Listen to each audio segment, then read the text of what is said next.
Hello Nalgonda మీ ముందుకు ఒక మంచి బేకర్ అయితే తీసుకొచ్చేసాం మామ. సాయి బేక్స్ అండ్ కేక్స్ అని. రీల్ అయితే షేర్ చేయండి, మన ఛానల్ ఫాలో కావండి. రీల్ అయితే ఎండ్ వరకు చూడండి మామ. దీని అడ్రస్ వచ్చేసరికి అయితే ఎల్వి భారత్ పెట్రోల్ బ్లాక్ ఉంటది కదా, దానికి ఆపోజిట్ లో కనిపించేస్తుంది మామ. వీళ్ళ దగ్గర కేక్స్ అయితే చాలా స్పెషల్ అంట మామ, చాలా మంచి పేరు ఉన్నది. కేక్స్ లో వచ్చేసరికి అయితే black forest, red velvet, pineapple, black forest, సింపనీ, వైట్ ఫారెస్ట్, స్ట్రాబెరీ, ఎనీథింగ్ చాలా టైప్స్ ఉన్నాయి మామ. ఇక్కడైతే కస్టమైజ్డ్ కేక్స్ కూడా అవైలబుల్ గా ఉన్నాయి. మీకు ఇష్టం వచ్చిన విధంగా కేక్స్ అయితే ఇక్కడ ఆర్డర్ పెట్టచ్చు అనమాట. వీళ్ళైతే మంచిగా చేసిస్తారు.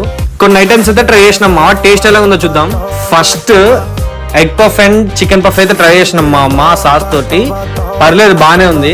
పావ్ బాజీ కూడా పర్లేదు మామ, బానే ఉంది. ఇంకా వీళ్ళ దగ్గర దొరికే స్పెషల్ పిజ్జా గానీ, చికెన్ బర్గర్ గానీ, చాక్లెట్ కేక్ గానీ చాలా అంటే చాలా నెంబర్ 1 ఉన్నాయి మా. ఇచ్చి పడేసింది అనుకో. అంతేకాదు వీళ్ళ దగ్గర కొన్ని ఫాస్ట్ ఫుడ్ ఐటమ్స్ కూడా దొరికేస్తాయి, అవి కూడా ట్రై చేసిద్దాం మామ. ఇంకా టేస్ట్ విషయానికి వచ్చేసరికి అయితే నూడిల్స్ గానీ, ఆ మంచూరియా గానీ, అండ్ స్పెషల్లీ చికెన్ పీస్ అయితే దాని మీద ఉన్న మసాలా